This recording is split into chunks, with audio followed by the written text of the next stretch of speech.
Praise the lord. దేవుడు ఈరోజు మనకు అనుగ్రహించిన మాటలు. దేవుడు నీ జీవితంలో నీకిచ్చిన వాగ్దాన నెరవేర్పును నీవు పొందుకున్నావా? నీకు ప్రభువు ఇచ్చిన ప్రతి వాగ్దానాన్ని బట్టి అనుదినం విశ్వాసంతో ప్రార్థించే వ్యక్తిగా నీవు ఉన్నావా? నీవు ప్రభునందు విశ్వాసం ఉంచితే దేవుని కార్యాలను నీ జీవితంలో చూడగలవు. అలా కాకుండా దేవుడు కార్యం చేయట్లేదని విశ్వాసంలో బలహీనపడుతూ నీ ఆత్మీయ జీవితంలో నువ్వు వెనుకడుగు వేయకూడదు. సొలొమోను రాజు తన ప్రభావమునకు తగినట్లుగా షేబ దేశపురానికి కానుకలనిచ్చాడు.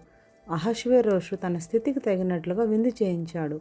ఈ లోకపు రాజులు అంతగా ఇతరుల ఆనందం కోసం చేస్తే రాజాది రాజు అయిన మన దేవుడు మన కోసం ఇంకెంత ఉన్నత కార్యాలు చేయగలడు? ఒక్కసారి ఆలోచించు. విశ్వాసంతో నీవు అడిగితే నువ్వు పొందుకోలేని ఆశీర్వాదాలు, దేవుడు నీకివ్వలేని ఆశీర్వాదాలు ఏవీ లేవు.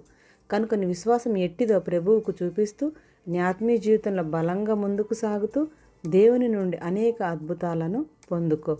ఆమెన్.